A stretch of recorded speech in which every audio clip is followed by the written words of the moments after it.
mbola afaka miaraka eto isika dia manonona ny fahasoavana sy ny fiadanana avy amin'ny tompontsika. Faly aho mbola mahita nonona sy mangetaheta, mino fa hamoky anao ny tompo androany. Ampairezikely na manao akaikinao hoe mino fa hamoky anao ny tompo androany hoe. Amen.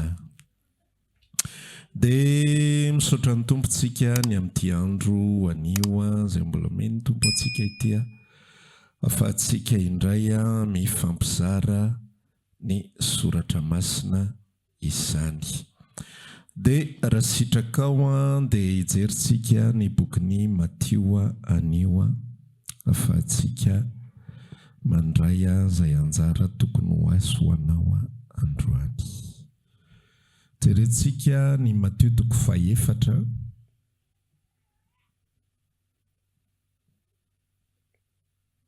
Matio toko fahaefatra no hojerentsika, dia vakintsika ny andininy fa Matio lohatsy toko fahaefatra fa toko fahaenina. Toko fahaenina.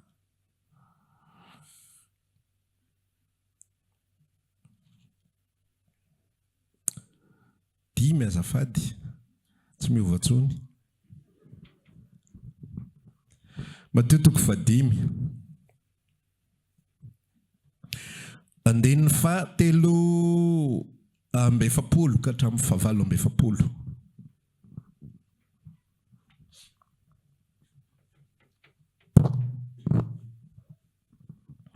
Mateo toko fahadimy andininy fahatelo amby efapolo ka hatramin'ny fahavalo amby efapolo. Toy izao mivaky ny teny aminaran'i Jesosy. Efa renareo fa voalaza hoe tiavany namanao dia mankala ny fahavalonao. Fa za kosa milaza aminareo hoe tiavany fahavalonareo ary mivavà ho an'izay manenjika anareo, mba ho tonga zanaky ny rainareo izay any an-danitra ianareo. Fa izy mampiposaka ny masoandrony amin'ny ratsy fanahy sy ny tsara fanahy, ary mampilatsaka ny ranon'orana amin'ny marina sy ny tsy marina. Fa raha izay tianareo ihany no tianareo, inona ny valim-pity azonareo? Moana dia mpamory hetra aza tsy mba manao izany koa va? Ary raha ny rahalahinareo ihany ny arabainareo, inona moa no ataonareo mihoatra noho ny sasany? Moana dia ny jentilisa aza tsy mba manao toy izany koa va? Koa amin'izany aoko tanteraka ianareo toy ny fahataterahan'ny rainareo izay any an-danitra. Mateo toko faha-raika amby folo andininy fahasivy amby roapolo sy ny fahatelopolo. Mateo 2:10 sivy amby roapolo telopolo. Toy izao ny vaky ny teny amin'ny anaran'i Jesosy. Entony ziogako ka menara amiko, fa malemy fanahy sady tsy miavonam-po aho, dia ahita fitsaharana ho an'ny fanahinareo ianareo. Fa mora ny ziogako ary maivana ny entako. Ary farany Romanina toko fahavalo dia ny andininy fahaefatra ambin'ny folo. 8:14. Toy izao no soratra ao amin'izany amin'ny anaran'i Jesosy, fa izay tarihany fanahin'Andriamanitra no zanak'Andriamanitra. Amen. Reo teny vitsivitsy izay ohatrany hoe tsy dia mifandray loatra reo no ifampizarantsika amin'ity andro anio ity. Ny Mateo no fampianarana izay nomen'i Jesosy Kristy voalohany indrindra, izay hojerentsika ao anatin'izany. Mateo toko fahadimy andininy fahaefatra amby efapolo ka hatramin'ny fahavalo amby efapolo. Dia inona moa ny zavatra izay misoratra ao anatin'izy io? Mila fantatritsika aloha voalohany indrindra, mba mianatra étude de contexte kely tsika izany dia ny fampianarana Matthieu 5, 9, 7 dia ireo natao hoe fampianarana nataon'i Jesosy teo tendrombohitra.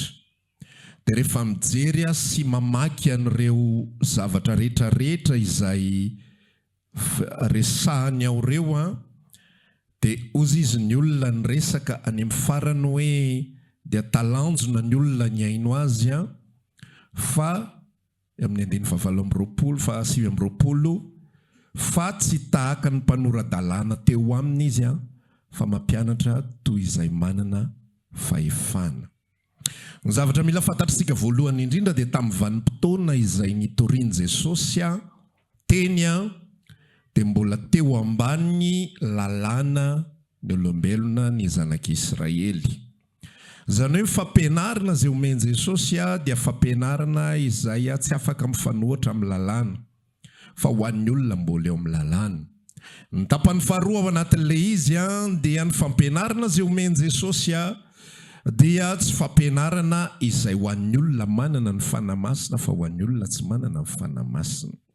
Ary ny fahatelo mila fantatritsika dia ny fampianarana omeny Jesosy ao anatin'ny Baiboly ho an'ny olombelona fotsiny amin'izao dia zavatra sarotra, zavatra manampy. Ozy izy ny resaka indray mandeha hoe ataonareo fa andrava ny lalàna va? Tsy andrava ozy izy fa anatanteraka. Ny anatanteraka dia misy dikany anankiroa, ny anankiray accomplir dia ny anankiray parfaire. Izany hoe tanterahana atao vitaina ary ny anankiray atao ampiakarina amin'ny lenta ambombony kokoa. Dia rehefa mamaky ianao ny Matthieu 5 manomboka any amin'ny 9 ao alohaloha ao dia nampiakarina lenta ny tontolo izay ferahana amin'Andriamanitra. Ohatra tsotra miresaka izy hoe efa voasotra hoe aza mijangajanga fa za miteny aminareo fa niza mijery vehivavy amin'ny masony ka mila azy ampony dia efa nijangajanga tamin'ny sady. Ny anankiray manaraka dia hoe efa voasotra hoe aza mamono olona fa na iza miteny amin'ny rahalany hoe fokela dia efa namono olona sady. Izany hoe nampiakariny lenta le izy. Ny olona tamin'ny vanim-potoana izay niainan Jesosy dia olona izay mana-maritena ny amin'ny lalàna, mana-maritena ny amin'ny zavatra izay ataony, tahaka n'ilay fariseo nivavaka. Rehefa tonga tao an-tempoly dia niresaka izy hoe Andriamanitra misaotra anao fa za dia olona marina, za dia olona manao an'izao, za dia olona manao an'izao, za dia olona manao an'izao. Ny niaviany Jesosy anefa raha lasina bavy dia tsy hamonjy ny olona marina. Iarahantsika manaky ozy izy hoe tsy avy antso marina fa maninona? Ny mpanota mba hibebaka. Ary ozy izy fanambaran'ny Romana hoe tonga Jesosy tamin'ny fotoan'andro amonjy ny ratsy fanahy. Ny nahatongavan'i Jesosy teto ambonin'ny tany voalohany indrindra zany sy ny nanomezany an'ireo fampianarana ireo dia fametrahana ny olona eo amin'ny plateforme anankiray, izany hoe eo amin'ny toerana mitovy. Teo zany le fariseo miresaka mivavaka hoe misaotra anao ozy izy, ary zao mihitsy ny fomba filazany azy, tsy mba tahaka iry mpamorehitra iry. Fa za mivavaka, za mifadiny ratsy, za manao an'izao, za manao an'izao, za manao an'izao. Eo amin'ny tontolo fiarahamonina misy olona be dia be manamaritena tahaka izany. Fa Jesosy mitondra fampianarana dia inona ny zavatra nataony sy nasehony? Tsisy marina na dia iray ary tsisy manana ny voninahitr'Andriamanitra. Ary ho asehoko fa tsy misy marina ianareo, andao avoakantsika ho ampiakarintsika niveau, ho ataontsika tanteraka ilay lalàna. Fa voasoratra hoe ohatran'izao. Izany daholo ny ambarany eo amin'ny Matthieu 5:43 ny vakintsika teo. Efa renareo fa voalaza io le lalàna. Tiavana manao, mankala fahavalonao fa za ampiakatra n'ilay lenta n'ilay lalàna. Dia milaza hoe tiavany fahavalonao, dia mivavao an'izay manenjika anao. Eo amin'izay ny olona mpanamaritena rehetrarehetra tsy mahavita an'izany zavatra izany. Atao ahoana ny vavaka ao amin'ny fahavalo? Atao ahoana no tia fahavalo? Ahoana no itiavana olona mankala anao? Izy ary mankala anao, izy ary ohatran'izao, izy ary ohatran'izao, izy ary manakambara mandrak'arivany aminao, izy mangarika anao, izy manao ratsy anao. Dia nefa ianao asaina mity azy, mipetraka eo amin'ny plateforme ray amin'izay le olombelona, samy tsy misy mahavita. Azonao? Le lazaina fa mijangajanga tsy mahavita, ary le lazaina fa tsy mijangajanga tsy mahavita plateforme ray. Le lazaina fa mitandrina sabata tsy mavita, ary le lazaina fa tsy mitandrina sabata tsy mavita. Le lazaina fa mavita pafolo ny solila sy ny komina ary ny aneta, zany ny anaran'ny apafolony tao amin'ny Israely, fa tsy tonga dia hoe apafolony dia iny samy lamino ary izay itiavanareo azy any, fa nisy an'izany tao apafolo solila komina aneta. Le mahavita ny apafolony tsy mahavita ilay zavatra tenenin Jesosy, tsy afaka amin'ity ny fahavalony ary tsy afaka misaotra an'izay manenjika azy, ary ilay tsy mahavita ilay apafolony tsy afaka amin'ity vahavalony, tsy afaka misaotra an'izay manenjika azy.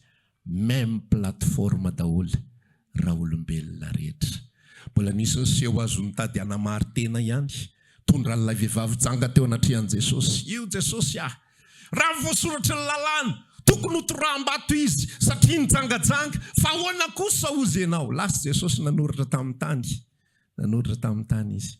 Fa maninona ianao tsy mamaly fa lozanao manoritsoratra amin'ny tany fotsiny? Ozy izy lay mpanompon'Andriamanitra anankiray efa maty zay. Hoe izy manoratra io marina ozy izy fa tsy voasoratra ao anatin'ny baibola inona le soratany ao, fa resy lahatra mihitsy ozy izy le mpitory-teny fa ny zavatra soratany tao guilty, dikany hoe guilty, meloka soratany teo meloka, tsisy marina na dia iray ary, na le nitondra n'ilay vehivavy na ilay vehivavy izay nentina, dia navoaka an' Jesosy amin'izay tsy fahamarinan'izy menakavy zay tsy nanota taminareo no aoka hitorabato azy. Même plateforme, mitovy daholo n'olombelona rehetra samy tsisy marina na iray ary, ahafahany mampiseho fa mila mpamonjy avy nareo rehetrarehetra ireo. Tsy hiditra ny lanitra amin'ny herinareo nareo, tsy hiditra ny lanitra amin'ny fahamarinanareo nareo, fa raha teo marina ianareo dia jereo tsara mihitsy le feheza teny farany ny tenenany azy eo amin'ny Matthieu 5:48, koa amin'izany aoka ho tanteraka ianareo toy ny fataterahany rainareo zay ihany an-danitra. Tsindrom-paingitra io, antsika tsy mahazo aliso fa tonga dia hoe mamaky fotsiny dia tokony ho tanteraka zany, fa tsindrom-paingitra io. Inona ny dikan'io zavatra tenenio?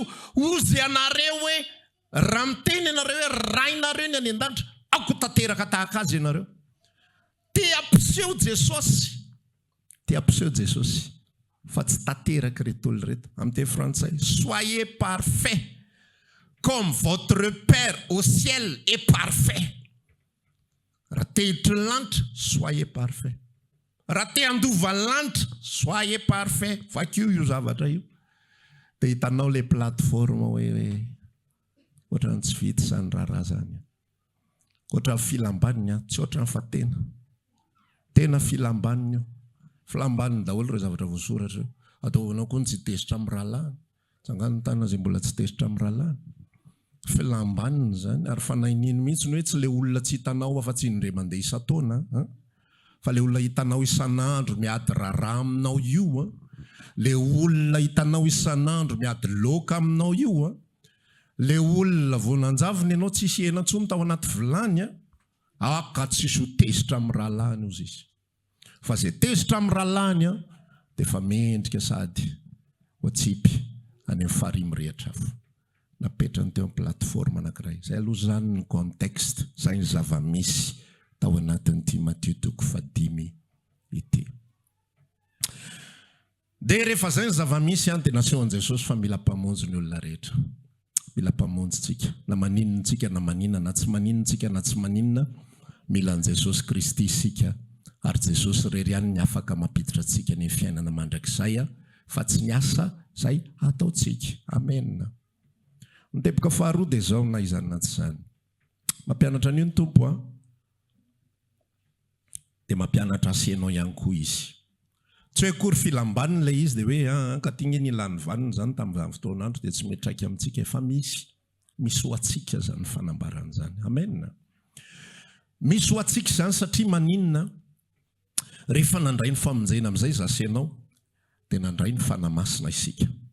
Rehefa nandray fanamasina isika dia ozy izy misaotra masina ny ambokiny Jona 1:3 any hoe ary tsy mahay manota izy ozy izy.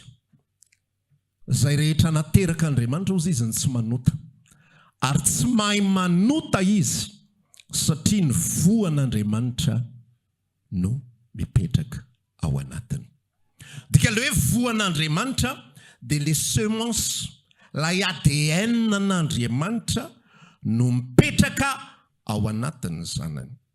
Zany hoe raha miteny Matthieu 5:48 hoe aka ho tanteraka ianareo toy ny fatanterahany rainareo izay any an-danitra, dia ho an'ny Israely dia zany zavatra zany dia tahaka ny teny filazana fa tsy izy fiampanganana izy ireo, filazana amin'izy ireo fa tsy manana izay anamarina ny teny izy, fa ho an'ny zanak'Andriamanitra izay efa nibebaka kosa sy nandray ny famonjeny Jesosy Kristy Tompo. Dia tena mampianatra mihitsy io teny hoe aoka ho tanteraka isika tahaka fatanterahany raitsika zay any an-danitra. Na tsy hanao amen na renao zay ny fahamarinana. Fa tsy vakiana fotsiny eo, fa fampianaran Jesosy mihitsy hoe iaino zany zavatra zany, inoy izany zavatra zany. Fa zao anefa le izy raha mandeha fotsiny tsika amin'ny maha-olombelona tsika, dia inona ny zavatra hitantsika mitovy amin'ilay resaka teo ihany. Mety ho vita sa mety tsy ho vita? Mora sa sarotra? Nefa izy milaza eto ziko akamenara amiko fa malehy fanahy sady tsy miavina am-po ahita fitsarana ho an'ny fanahinareo ianareo. Fa maninona ozy izy? Mora ny ziogako. Zany hoe ianao miteny hoe sarotra, izy miteny hoe mora. Ianao milaza hoe tsy vita, izy miteny hoe mora. Maivana, tsy sarotra ny manao an'io. Dia eo tsika amin'izay zany manomboka mijery hoe fa inona no mahatonga an Jesosy miresaka an'izany. Fa maninona no tahaka izany? Maninona ny zavatra sarotra tahaka izany? Tahaka ilay tantarain'i Paoly, ilay zavatra vakintsika teo inge tsy hafa reny vakintsika ao amin'ny Paoly, amin'ny tantaran'i Paoly reny. Tenenina mafy izahay dia maninona? Mamaly moramora. Enjeny izahay dia misaotra. Zany io Matthieu 5 io. Zay no mahatonga amin'ny resaka aminao hoe tsy pasena fotsiny izy hoe akaikaila izy zany filambaniny fotsiny fa alao ivalilany zany. Fa i Paoly ny aina n'io zavatra izay ambarany io. I Paoly ny aina ny fatanterahany ray izay any an-danitra. Zasy ianao rehefa nandray ny fanahy izay ao amin'Andriamanitra dia manana ny fanahy tahaka ny Paoly ihany koa isika. Amen. Amen. Fa le fomba andehanana amin'ilay izy amin'izay sy ainana amin'ilay izy no hoe ahoana. Ahoana ny hatanteraka an'izany? Ahoana ny tokony ainana an'izany zavatra zany? Zany zavatra sarotra be. Ady isan'andro ary raha tsy mahitsika dia lasa manamelo tena dia ilaza hoe tena sao dia mbola tsy voafonjy ary. Tena tsy haiko ilay saotra an'izay nanenjika. Tena tsy haiko ilay mbola misy anankiray ihany koa mantsy natao anatin'ity fa tsy voavakiko le 38 efa renareo voalaza hoe maso solon'ny maso dia nify solon'ny nify. Fa za kosa milaza aminareo aza manoatra izay manisy ratsy anao. Fa nazovy mamely tamaina ny takolako kavanana dia mba velesy koa ny anazy. Atoloroko ny anankiray. Tsy mora zany ary zay taiady aminao ka tehaka ny akanjonao avelao azy hatramin'ny lambanao. Zay manery anao, nazovy manery anao andeha maila ray miaraka amin'ny 2 kilometatra zany, mandehana miaraka amin'ny maila 2 dia ome zay mangataka aminao. Ty efa haitsika ty ary aza loza miodina zay te hisambotra aminao, zay te hanamaritena rehetra. Io 42 le verset efa kio tsara 42. Dia hitanao eo zany atao hoe fahamarinana amin'Andriamanitra zany. Fa rehefa iainanao zany dia okey zany le izy. Iainanao daholo reo afa-tsy hoe raha ihany. Ao ambany ao femimpangataka zaho toetra kely fa finoanao ambany ao. Misy milahatra anaky 5 izy ao ambany ao. Zay alehanao rehetra. Aza loza miodina zay rehetra tahangataka. Feno mpisambotra any tanàna any zay te hisambotra meo daholo, meo. Misy tazomina ny kely ary. Zay mindrana ray alina raha ty filazan'i Jesosy azy ty meo 2 alina. Zay ilay resakako. Zay manery anao andeha mail ray ozy dia ataovy mail 2. Zay te hindra ny ray alina zany meo 2 alina. Fa ho hitanao fa lany ao ny herinao. Tena tsy te hanao tsony ianao. Dia ozy tsika teo hoe nefa le zavatra dia ny ainan'ny Paoly tao anatin'ilay tantara rehefa mijery tsika ao anatin'ilay izy. Ohatrany ahoana amin'izay ty fandehany ferahana amin'Andriamanitra ty. Ohatrany ahoana fandehany ferahana amin'Andriamanitra. Zay ny voasoratra ahoana no iainana, ahoana ny anatanterahana ny sitrapon'Andriamanitra. miteboka ao anatin'izany zavatra rehetra zany raha lasa nabavy a dia voalohany indrindra dia ilay nivakiantsika teo Romanina 9:4 izay zanak'Andriamanitra dia tarian'ny fanan'Andriamanitra. Rehefa nandray ny famonjeny Jesosy Kristy ny olona anankiray dia manana ny fanan'Andriamanitra izy ao anatiny. Rehefa mijery ianao ny tantara ny asan'ny apôstôly ho an'izay efa nandinika an'izany dia misy tantara ao anatin'izy io ny fandeferan'ny Paoly, fa misy tantara ao anatin'izy io ny tsy fandeferan'ny Paoly ihany koa. Raha ohatra ka mijery zavatra ray fotsiny ianao raha mitodika amin'ny zavatra ray ny orientation amin'ny masonao dia ozy izy ianao mandevitra foany Paoly. Fa raha global tsara ny fomba fijerinao misokatra tsara dia hitanao fa amin'ny vanim-potoana ray izy mandevitra, fa amin'ny vanim-potoana hafa izy tsy mandevitra. Ohatra tsotra zao hoe nisy vanim-potoana izy nokapohana dia ozy izy filazany hoe intelo any nokapohan'i Jiosy iny 7 latsakaray, zany hoe isaky mivoakapoka dia intsivy amby 3, zay ny fomba fikapohan'i Jiosy.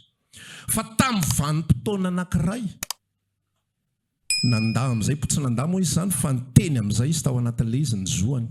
Dia ozy izy niresaka tamin'ilay kapiteny izay naniraka hikapoka azy hatramin'ny oviana ozy izy no hikapohanao olom-pirenena Romanina tsy mandalo fitsarana. Zay zany ilay tantara. Natahotra be amin'izay ilay olom-pirenena Romanina hoe avy nikapoka ny Paoly ako kanefa kay ty olona ty olom-pirenena Romanina. Misy fotoana ao anatin'ny tantara rehefa toerina ny filazantsara dia manginy Paoly.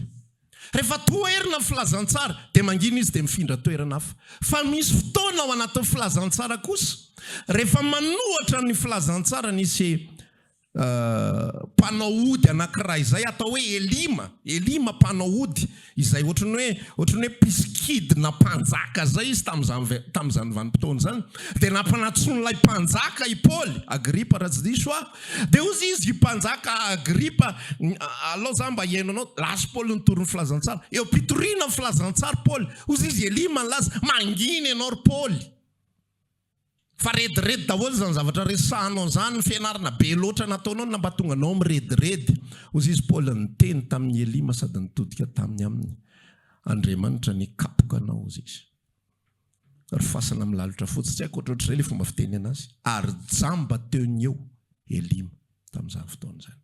Zany hoe ilay fanamasina izay mampilefitra, ilay fanamasina izay mampandefitra no fanamasina ihany koa izay mijoro amin'ny vanim-potoana hafa. Zany hoe rehefa miaraka amin'ny Jesosy Kristy isika raha lasa anabavy dia tsy mandeha arak'izay voasoratra fa arak'izay tarihan'ny fanan'Andriamanitra. Tsy miteny ny tenin'Andriamanitra hoe omeo izay mangataka aminao ary aza loza mihodina izay te hisambotra aminao dia iny ianao hiaina an'ilay izy, hiaina vesatra ianao, hiaina fasarotana ianao, mamenao fa mametsazoka. Ary zao ny voambarasotra masina izay rehetra manao zavatra tsy amin'ny fandresen-dahatra dia fahotana. Zany hoe mamenao nefa ianao manota, loza sady lany ny volanao ianao manota. Raha mba namme moa ka mahazo retour na mba mahazo tehaka na mba mahazo dera avy any an-danitra hoe izy kosa aloha tena izay mandalo aminy meny daholo izy tsy mitsitsy fananana zany. Fa ianao manome satria izay ny voasoratra, manome ianao satria manaraka ny voasoratra dia nefa ianao tsy mahazo fankasitrahana avy eo. Ozy ilay sotra masina milaza hoe mivavao an'izay manenjika anareo ny fonao anefa tsy te hivavaka. Milaza anao modifie io vavaka anao io, miova ny zavatra teneny ny vavanao, fitarainana ny lasa ivoaka eo. Ilay izy moa zany tompo ozy sy teninao hoe mivavao an'izay manenjika anareo.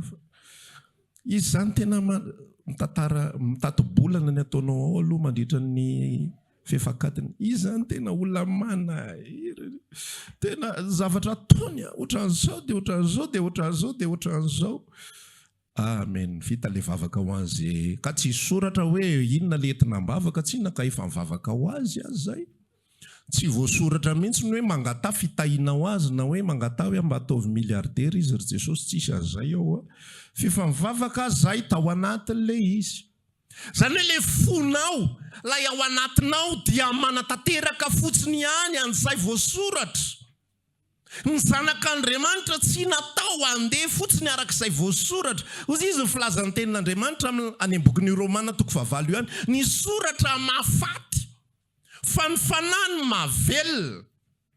L'écriture tue, l'esprit vivifie.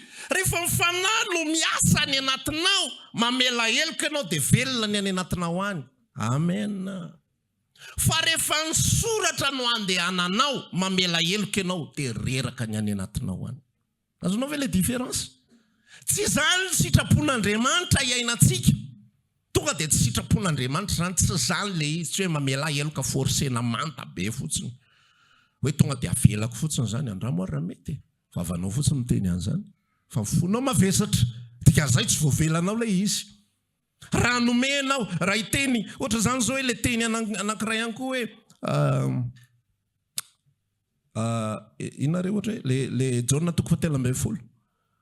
Oka tahaka ny tiavako anareo no ifankatiavanareo kosa.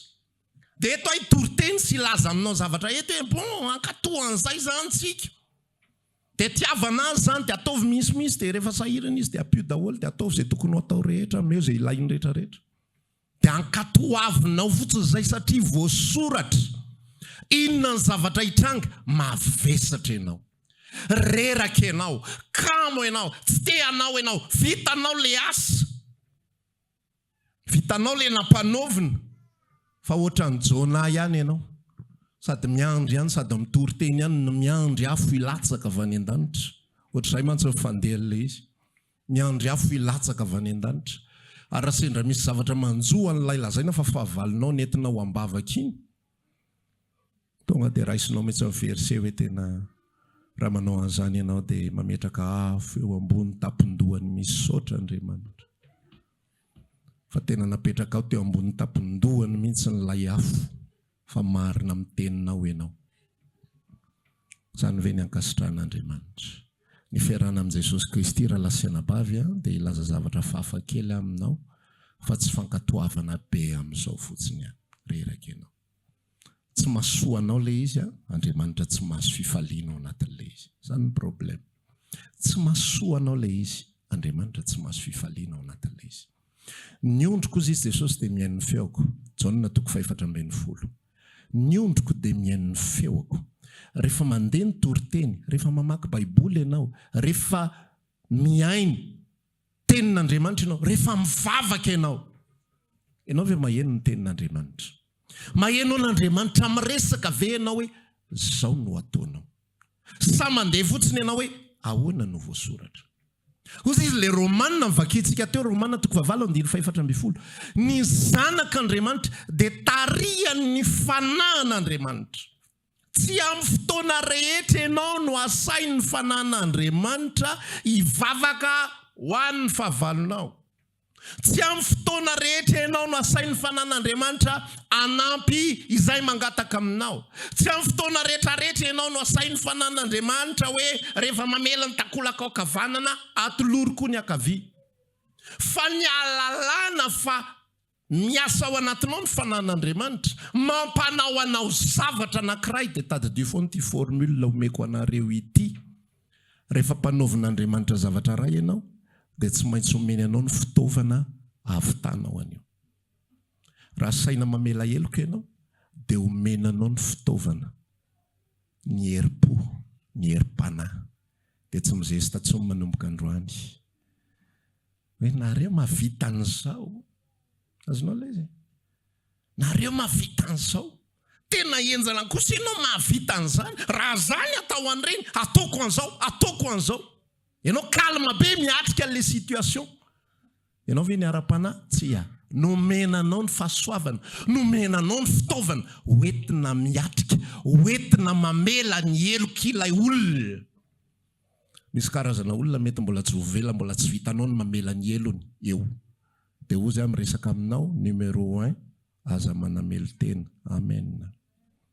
Numéro 2, laisse passer. Velao fotsiny amin'izao aloha le situation. Tsy vitako aloha zay. Tsy haiko aloha zay, tsy haiko le izy fa zay aloha.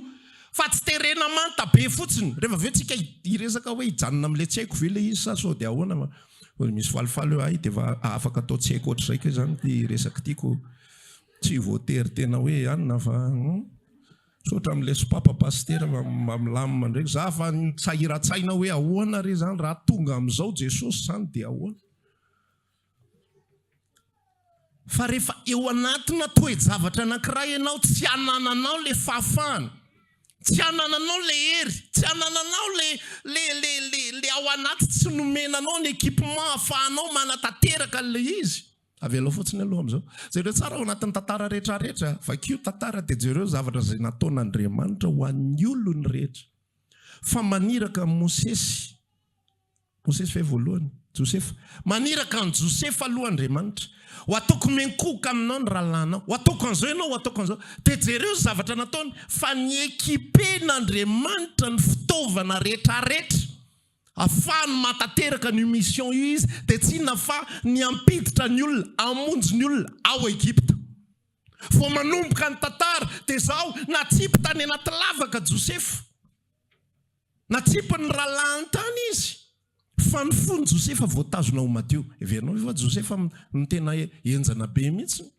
heverinao ve fa tena mahay izy rehefa navoaka avy tao izy nalefa tany amin'ny Potifara ary Potifara nahita fa lehilahy hafa izy dia nahita fity tamin'ny Potifara avaiza le mahalehilahy hafa azy Andriamanitra mametraka lay fitaovana lay fampitaovana satria misy zavatra tiany atongavana tsy ambadika mandeha indray ny tantara miditra izy eo anatrehan'ny Farao nomeny indray ny fampitaovana manaraka ataony mahafantatra nofo Josefa tanteraka amin'ny mission tonga ty amin'ny tantara Mosesy hiatrika ny Farao indray Mosesy nomeny indray ny fampitaovana inona fampitaovana Mosesy iny ny tananao iny tehana tompoko ty nareo mantsy any ambony any tsy mahita anay eto ambany eto ambony tany fa ty misy an'izany atao hoe tehana atsipazo amin'ny tany ny tehanao lasa mena rano raisondray izy miverina tehana atsifoy ao anaty akanjonao ny tananao lasa boka atsifoy faharoa indray lasa miverina madio indray raha mbola tsy mino an'izany ihany Farao mangala rano amin'ny ely dia ararao amin'ny tany dia mivadika raha ozy Mosesy fona mariny azy irana amin'izany aho afa za tsy mahay miteny ozy Andriamanitra za fa nanomana équipement ho anao tsy mahay miteny io iteny eo amin'ny toeranao Arona ka i Arona no upamina anao ary ianao kosa upamina aniko tena tsy hita Mosesy tsony izay ambara hoe inona zany efa vonony ngarainy amin'ny argument rehetrarehetra zay rehetra irany dia nomeny fampitaovana zay rehetra mpanaoviny zavatra dia omeny fampitaovana amen ampanaoviny zavatra ianao dia omeny fitaovana atateraka le izy asainy mamela heloka ianao dia maninona meny fitaovana afahanao mamela heloka ina lay fitaovana ny fanahan'Andriamanitra ao anatintsika sarotra zay le hirahiratsika teo asarotra aza lalana makany dia hoy zay ako raha olombelona te hijesijesta kely zay izaho androso foana ninona manolo sentosenty kely ery matsiarotsiaro an'ilay fiainana fa matoy ianao mandroso omenanao ny fampitaovana androsona matoy ianao maharitra omenanao ny fampitaovana aretana fa tsy maharitra fotsiny amin'izao zany dia izay teneniko anao hoe miatrika an'ilay toe-javatra ianao miatrika famelan-keloka ianao miatrika an'izao ianao miatrika an'izao ianao raha mbola tsy nomenanao ny fampitaovana raha mavesatra fatsapahanao azy laisse passer petraka fotsiny aloha aprimina ny anaty kômody aprimina ny anjorom-bala aprimina iny aloha Jesosy avary mangatsikatsika senao iny a lay vavaka ao fa valo aloha tena tsy vitako mihitsy valo iny mba vary mangatsika any aloha ho amin'ny fotoan'andro iny avoakanao iny ihany dia hoaniny iny ihany indray izy manaraka fa ny fiarahana amin'Andriamanitra tena napetraka Jesosy mihitsy hoe mora io zigako io ary maivana io etako io mora io maivana io amboary amin'izay sainao fa za manamboatra ny mampatonga an'io sarotra ozy dia zao io le texta tehaka tobe amin'izao fotsiny tsika tsy nomenantsika le izy tsy henontsika ny feo an' Jesosy milaza hoe io ny anjara sakafonao androany io ny tokony hoaninao androany raha Paoly tamin'ny vanim-potoana izay nanina moa ty izy ty tokony tenenany anoherany an'ilay Elima izay mpanao odina nohatra azy no tsy nanohatra izy mavesatra ny any anatiny any. Mavesatra. Satria maninona? Andriamanitra miteny zavatra aminy ataovy zao dia izy tsy manao an'ilay izy. Raha tamin'ny fotoana ndray izy lay ozy izy hoe inona moa ilay izy? Nitevatevainy zay dia mamaly moramora. Raha tamin'izy nitevatevainy iny no mivazavaza ihany koa, tena milazanao mavesatra ny any anatiny. Satria ilay fanan'Andriamanitra efa manome fampitaovana, izy tsy manao an'ilay izy. Ampanaovin'Andriamanitra zavatra ianao dia omeny anao ny fampitaovana, omeny anao ny fahafahana mahavita an'izany zavatra. Ny tena problema antsika amin'izay dia amarantsika ao anatin'ilay izy dia izao. Ahoana ny fomba handrenesantsika an'io zavatra io? Ahoana ny ahalalana ilay taiminina n'Andriamanitra hoe eto amin'izay aho zany ilay amelany eloka. Eto amin'izay ilay mamifona ho any hafa. Eto ilay mifona amin'olona izay izy nanisy ratsy aho. Tsy atao tsenjery zany. Tsy atao formule zany nisy raha lasa anabavy nijoro vavolombelona ny ray andro fifadikanina dia ozy ianao hoe tena zako mba hanao an'izany Jesosy. Dia andraha moa ataovy copie-coller zava-bitany. Fa tsy vitanao io. Misy olona milaza hoe tsika ny copie-coller an Jesosy, tsika tsy copie-coller an Jesosy zany, tsy vitanao zany io, alefanao amin'izao fotsiny io. Izy mifantsika teo ambonin'ny hazo fijaliana, ianao punaise mipetaka dia efa mivazavaza mikikika eraky ny trano. Tsy vita io. Fa eo amin'izay tsika no mianatra an'ilay izy. Rehefa maheno ny feo an'ny Tompo ianao, dia amin'iny ianao no mahery. Amin'iny no herinao. Zasenao rehefa miaraka amin'i Jesosy dia ny teboka lehibe indrindra amin'ny fiarahana aminy dia ny fahenoana azy. Fahenoana an'izay ambarany. Inona ny ambarany amiko zao?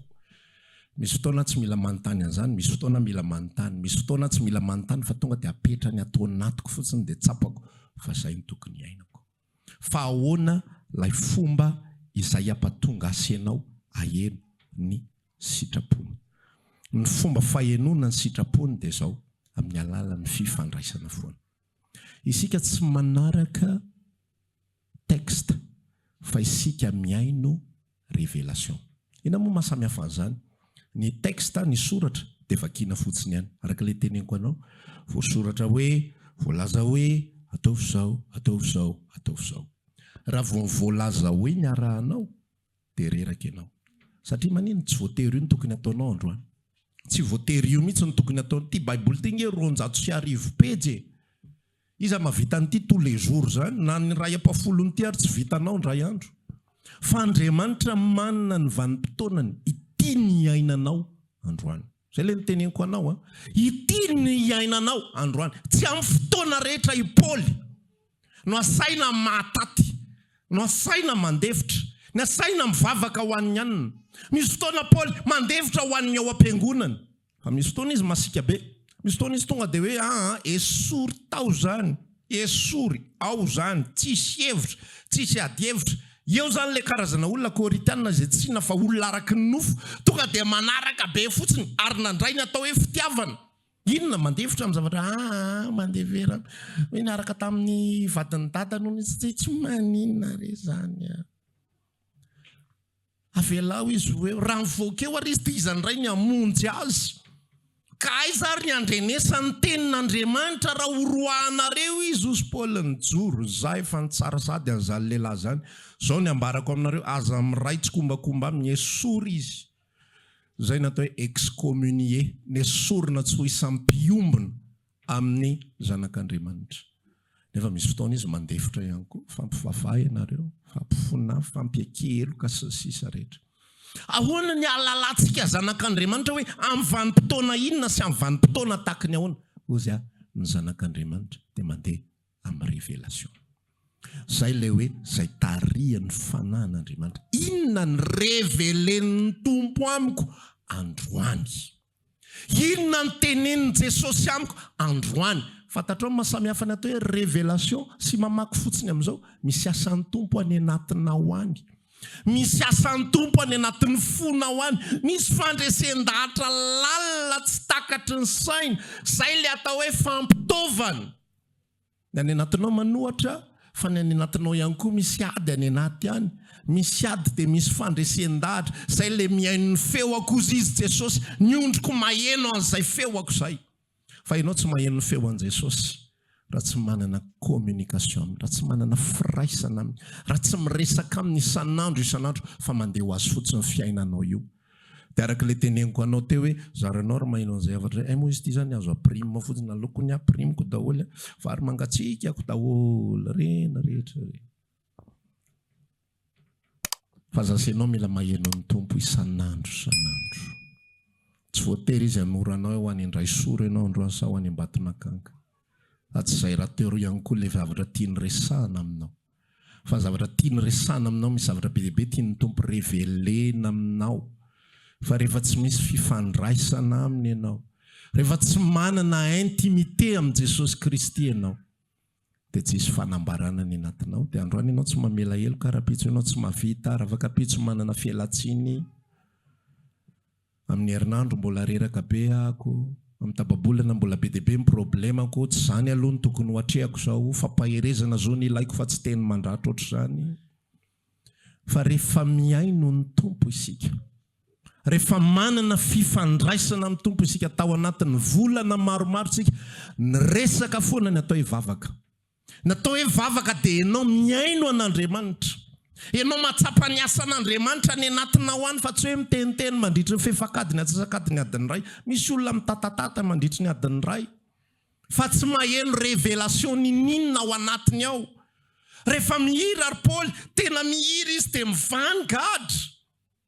Rehefa mivangatra, mahazo révélation amin'Andriamanitra izy, tsy mahazo mandeha aloha, fa mbola misy asa hafa ataoko. Toroy filazantsara aloha lay mpiandro fonja efa saika hamono tena hoe lasa nandositra daholo ny gadra. Hozy izy Paoly, aza manao ininany amin'ny ainao, fa ato daholo izahay rehetrarehetra, mahagaga nge zany. Hoe ray fonja dia niaino an'ilay zavatra izay nataon'i Paoly. Iny tantara iny mifandraika be amin'ilay resaka, tsy mifandraika moa zany fa fampitohy amin'ilay resaka izy nitaky ny zoany. Fa tena resy lahatra mihitsy fa talolo kely tantara dia efa henon'i Paoly hoe tena za kosa ve dia voakapoko ohatr'izao, fa Andriamanitra mihitsy no manome ilay fampitaovana hoe miaritra ianao aloha. Raha pitso sika miresaka amin'ilay responsable ny fonja, fa zao miaritra ianao aloha, kapohana ianao, asiana rojo ianao, dia miaino ny gadra rehetra. Dia nisy olona voavonjy tao anatin'ilay izy. Satria maninona? Misy olona izay mandeha arak'izay asan'ny fanamasina any anatin'ny fo. Ny tompo manakambara amintsika foana isan'andro. Amen. Misy olona miteny hoe si tu veux entendre Dieu, lis la Bible, fa ozy ako hoe enao, tsy voatery ny anatin'ny Baiboly ny tompo niresaka aminao. Fa ao anatin'ny vavaka izy miresaka aminao. Amin'ny vanim-potoana rehetra izy miresaka aminao. Mety misy olona miresadresaka, fa henonao mihitsy any anatinao hoe tena miresaka amiko ny tompo. Tena zao ny resahan'i Jesosy amiko. Tena zao ny ambarany amiko. Makany an-tsena ianao mahita ny fomba fanaon'ny olona sy ny zavatra izay ataon'ny olona, voakasika ny anatin'ny fonao any ny fitiavan'Andriamanitra. Rehefa voakasika fonao ny amin'ny fitiavan'Andriamanitra, mahita ny fahantran'ilay olona ianao. Le olona nilakisa taminao io zany. Le olona nilavaniny taminao io zany. Le olona tsy mamerina ny volanao io zany. Tena henonao any anatin'ny fonao any ny hery. Tena mampalahelo loatra ty olona ty. Dia anatinao zay dia resaka hoe afotsoro le vola. Tsy azona nintsony afa. Lahoany fotsiny iny, lahoany. Izy amin'io nahitanao nanatona, tonga dia taitra be saika andeha hitsoka. Hoe taky ny ray angamba, iresaka ny ray angamba hoe ahoana ny amin'ilay izy, ka ianao hamotsitra an'ilay izy. Azonao ve ilay izy? Fa raha tsy nanana an'izay connexion tamin'Andriamanitra zay ianao, tsy mahazo an'izay révélation izay, ny amin'ny zavatra izay omen'ny tompo anao, tsy vitanao ny amela eloko zany, tsy hainao zany. Nisy fotoana namotsitra volan'olona tsy tadidiko tsony 15 miliona ohatriny paster tamin'io. Izy tsy miteny. Fa za no manontany dia za no miresaka, za ihany ny telefoninazy tamin'ny farany hoe izao paster. Avotsitra ilay izy tsy asiana resaka tsony manomboka izao. fa henoko mihitsy ny anatin'ny hery sy ny amaivanana satria Andriamanitra mampanao ahy an'ilay izy. Rehefa Andriamanitra mampanao ahy an'ilay izy tsy isy fireharehana intsony any anaty hoetsika namotsitra nafoitsika ilay izy. Fa rehefa ianao no manao zavatra mireharehana, rehefa misy asan'ny tompo any anatinao, mora ziogako, maivana ny entako.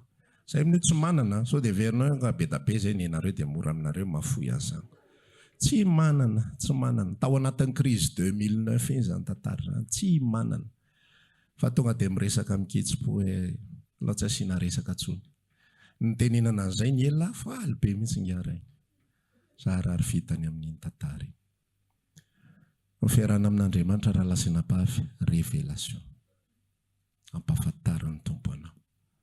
Fiarahana amin'Andriamanitra raha lasanam-pavy, fiainona azy. Fiainona azy. Za afaka miteny amin'ny rahalahy rehetra hoe tsika rahalahy tiavan'ny vaditsika. Fa raha tsy mahazo révélation ianao, tsy hainao zany mity azy. Nareo vehivavy afaka teninina ianareo vehivavy manekeo ka ianao tsy manaiky mahatonga anao ohatran'izao.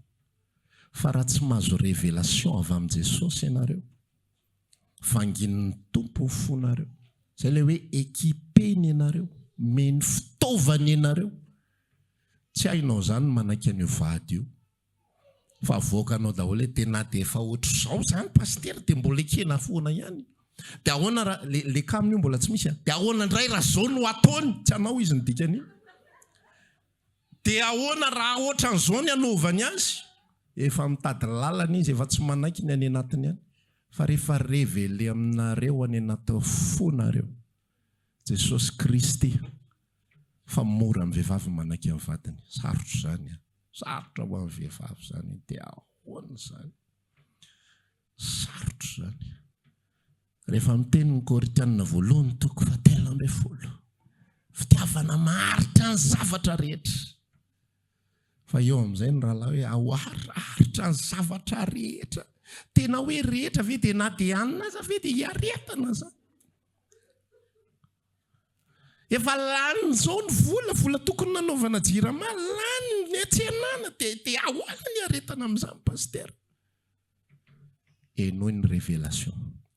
Omeny tompo révélation anao, mora asiokako, maivana ny entako.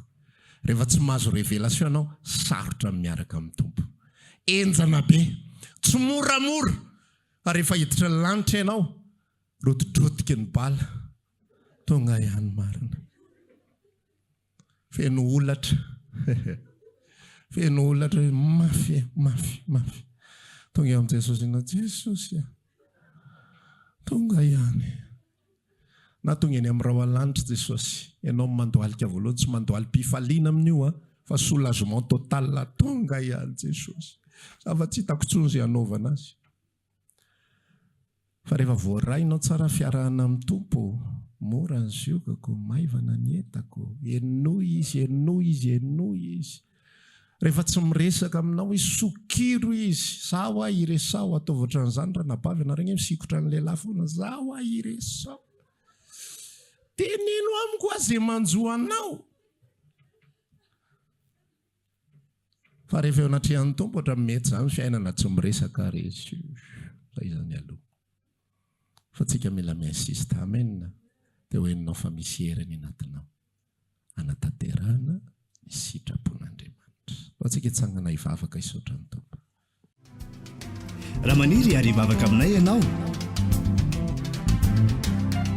dia tongava ary isaky ny alahady amin'ny 7 sasany, ny talata amin'ny 12 sasany, ny alarobia amin'ny 12 eny Antsahamanitra 100 metatra ambanin'ny fijerena fety, trano Gribege amin'ny ankavian-dalana. Tongava soto.